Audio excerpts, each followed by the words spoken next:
What does it take to be a champion? Jay and I visit the London Lions as they sit on top of the throne. Let's get behind this well-oiled machine. Stay locked.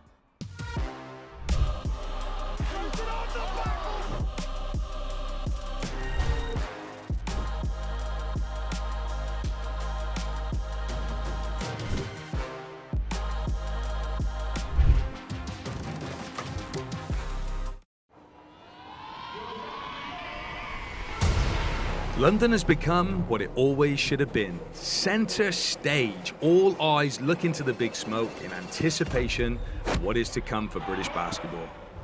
London Lions have become the flagship for the country, carrying a nation's expectations on its back.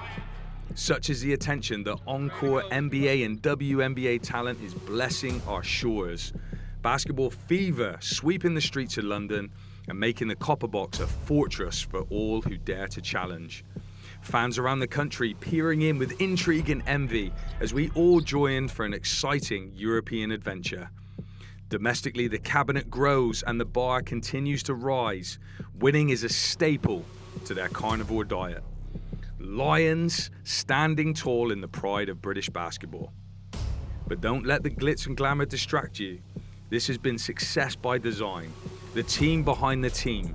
General managers Brett Berman and Vanya Cernicek, flanked by a talented backroom of media, operations and performance, to name just a few unsung heroes. On the court, young, polished, ambitious coaches leading the charge with talent we have yet to comprehend. As we stare at the future of British basketball, guess what? This franchise is just getting started. Mini skirt on, take my body in glitter. Platform sneakers, all the boys want a picture. Two foreign cars, I make rich look richer. Save your breath, baby, I'm not going home with ya. The locker room DJ goes to Shaquilla Joseph. She has all genres in her Spotify for sure. Locker room DJ, probably Shanice, just consistent all the time. I have to go with Shanice on that one. Brings the speaker, she's ready, she's on it. It is Shanice, but she gave me one chance to be on the Orcs and I did a great job, so. My hero growing up was probably my mom. I would say my mom, and like just sports-wise, I would say LeBron James. And I guess as a sports person, it's probably Frank Lampard. So I supported Chelsea, I loved him. Ooh, hero growing up is probably Becky Hammond. Loved just the way she, was short and was a hooper, and then now what she's doing is just, I still admire everything that she is. I love Linford, I love all the fast sprinters. I watch a lot of tennis as well. I never watched basketball, so the Williams sisters, that was kind of like my heroes in different sports. My team's quite swaggy, I'm not gonna lie, and I like to dress nice and they kind of follow. I would say the worst is Leslie. I'm gonna have to go with Leslie on this one. That American Texas swag, it's not really my style. Sorry. Hands down, Leslie Vorpahl. She just color blocks. If she's wearing pink, she's wearing pink. If she's wearing blue, it's blue. I believe everyone voted for me just because I just wake up and go sometimes. And but I would say if I were to vote, probably Holly, because I'm sure she voted for me. Sneakerhead, I'll say, there's a couple on the team. I'll say KIki, because she got the styling Jordans and the Nikes, but she also got the Crocs, and I'm a fan of the Crocs. I feel like we have a few on our team. I would say me, Chanel, Shanice. Chantel Charles. She loves her sneakers. She sends me sneakers all the time on Instagram, and she spends my money for me. Probably Chantel. Anytime I've got a question, should I buy these shoes, I go to Chantel, so definitely her. Try to hook each other up, when the shoes release and stuff. My favorite road trip of the season has been a random one that wasn't in the schedule. It was to Venice. I thought Italy was pretty nice. It was different. We kind of went sightseeing around the city a little bit. We threw in a quick last-minute trip to play just to get some more games, and it was fantastic. We got to ride the boats and do a little bit of tourist, but also play and win. Favorite road trip's probably Newcastle away. We just got knocked out Euro Cup. It was quite a binding moment for the team. So, and we won by 80. So it was a good first step into WBL again? Oh, favorite road trip is probably when we won at the Cup and we just had like a fun little bus bag with champagne and people dancing, and it was just a good time. Yes, that's right. All right, cool. Thanks, guys. Great to hear from the girls. Leslie, bad times, but it's time to head over with Drew as he catches up with star point guard Jordan Taylor. JT, what's life in London like, man? Man, life in London is it's amazing, man. It's amazing. It's like I say it's like New York with a European twist. So it's fun. It's nice for an American. Yeah, and there's so many options, man. You talk about food spots, culture. What's your favorite spot? What's your go-to? Oh man, some people know they probably say I like going to Soho House, man. I Oh, like going to yeah? Soho House, but to eat, honestly, food is easy. I go all over. I like the Shoom. That's probably my Indian food. It's probably my favorite restaurant. Right. Well, so now you're here in the British Basketball League, but you played all around the world. When is the first time that you heard anything about British basketball? Man, I actually heard British basketball for me got put on the map by my guy Gino Crandall. Yeah, so I wasn't too familiar with it, but obviously keeping up with Gino, I grew up a little bit older than him, but he went to the rival high school, and he was winning MVP over here, so that was the first time I was like, okay, like I heard about the league. And then obviously them with London Lions being Euro Cup this year really popped on my radar this summer. And I wanted to come here from, Ryan will tell you that I wanted to come here immediately as soon as I had seen that. Yeah, and I mean, you got here mid-season, you got here in December, and as you mentioned, the London Lions are playing in Euro Cup, and everything around the organization, the culture, has just been booming. What shift have you seen from when your first arrival till now? Yeah, my first game, there was some fans in the stands my first game, but just talking to the other guys, they were saying at first there wasn't a lot of fans, early on. Whereas to now, it feels like we're selling out every game. Yeah. The atmosphere around the arena is fun. I think I went to Borough Market one day and I had like 3 people come up to me like, "Oh, you play for London Lions?" Oh, so wow. I was like, "Yeah." So I was like, "All right." That's So like, dope. you can kind of see the excitement. 777, they've done a great job marketing the season, and then. It's just, you could tell that something's buzzing, and we obviously had a solid run in Euro Cup. Obviously would have liked it to go further, but you could tell it's trying to build something that could be sustained. In Euro Cup, you guys overachieved. You guys represented the country to the fullest. What's the next step that the organization can go? I think it's to kind of just build on that. Obviously if you're in Euro Cup next year and you want to go further. But I think, Ryan and Brett have done a good job building a culture, just a great group of guys. And I think, they probably deserve, I'm giving the PC answer because of my coach and those are my bosses, right? But in all honesty, they did a great job with, Tariq going down day one, which is, unfortunately, but fortunately a reason that I got to come be here. Costa had to leave.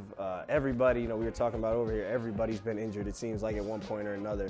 So to be able to get to the playoffs and with, kind of makeshift rosters and putting pieces together is pretty impressive. So I think just get the group of guys here next year and keep everybody as healthy as possible and just build on what we already did. And in my 20 years in this country, the question that I always ask myself is, why isn't basketball popping in London? And now you're starting to see that. Are you starting to get some calls from guys across the pond, or other guys starting to inquire about hoops in this country? Yeah, man. Overseas basketball players, English is the great connector for us. I can man. imagine. So I think that anybody would want to play in the UK just for that reason alone. But then I think now guys are seeing that we're in Euro Cup. You hear the rumblings of a couple other teams maybe playing in Europe. They hear about cities like Newcastle, like Manchester, that are really booming cities. And I think, eventually if you continue to build and grow the league, I think you could really have something special where it's one of the, a top league or attracts top talent in Europe. Well, speaking of that investment, Toronto Raptor OG Anunoby just been announced as an investor for the London Lions. What does that mean to British basketball? I mean, that's huge, right? OG, I mean, he's British himself. I know he hasn't spent time with the national team, but you would hopefully that brings some interest for him to even play with the national team at some point.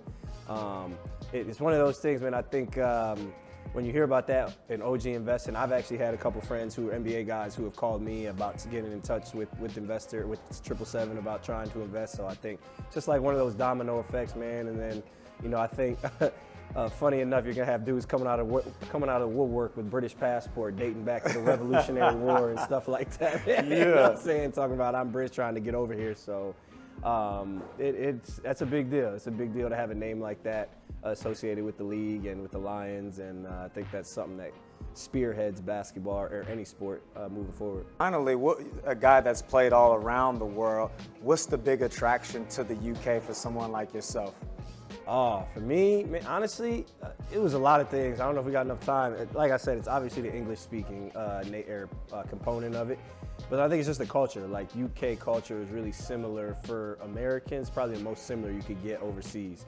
And I think a lot of guys coming overseas, that quality of life and the comfortability. I mean, you know, it matters. That peace of mind, man, is everything. Yeah. It's everything overseas. And if you could go to Lithuania or Romania or wherever it is, or I'd even say like Turkey, some places in Turkey, I think some guys would prefer to come to a place that's closer to America, easier to get home. It's a smoother transition, smoother process, and if the league is good, then it's almost like living at home to a degree.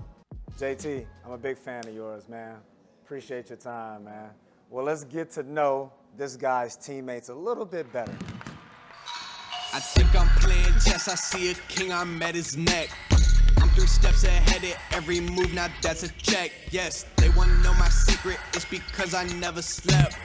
All my nightmares. Biggest practical joker is definitely Luke Nelson. He joke around a lot, so he's the funniest guy on the team, so I'm not gonna lie.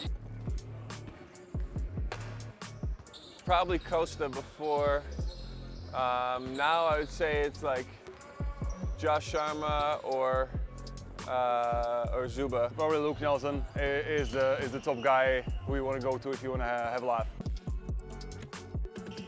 If I could play with anyone, I'd have to be my dad. I think that'd kind of be a cool experience. Definitely Sam Dekker. He's been the go-to guy for most of the last years. I'd probably love to play off of Steph Curry or Giannis because they draw so much attention, and that you'd be able to just feel like you have all the space in the world and just do whatever you want. I would like to play again with Costa Koufos because he's not here anymore, and I would like to have one more season with him. I'd say 3 words to describe Coach Schmidt. I'd say passionate. Passionate.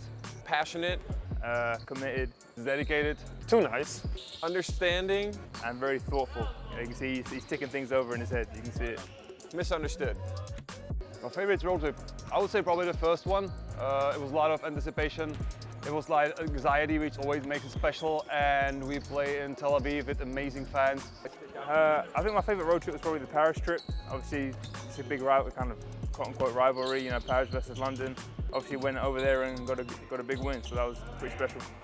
Going in the playoffs, Euro Cup, definitely, having opportunity, putting the London Lions on the big screen, putting BBL on the map. Definitely that's the moment we all gonna remember for the rest of our life.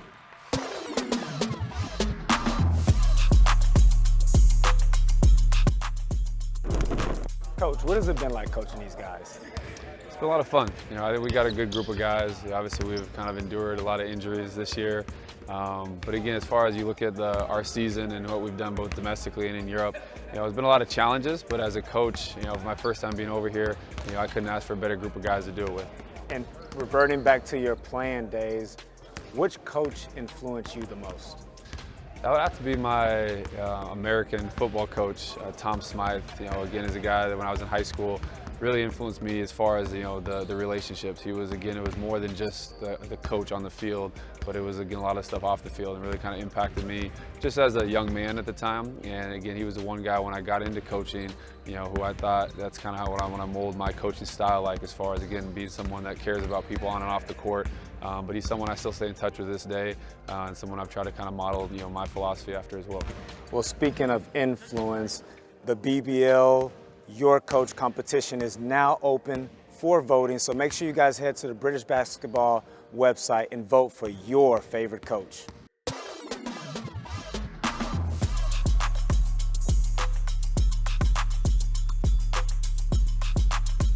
He's my coach.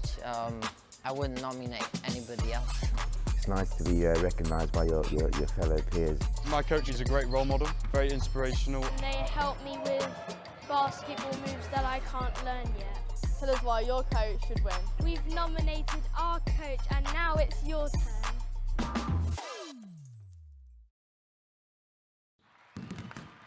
What a day. Thank you so much to the London Lions. Players, coaches, staff, you've been incredible. The Copper Box, what an amazing place to come to. The capital has been so kind to us. Drew, lead us out. Like you mentioned, London is a vibe. The London Lions organization, who are full of superstars, but you know my favorite star? Tomislav Zubcic. So you guys head over to the BBL's YouTube channel, get in those comment sections, and vote for your favorite Lion. But until then, Jay and I gotta get on the road, but you can catch us same time, different location here on the show.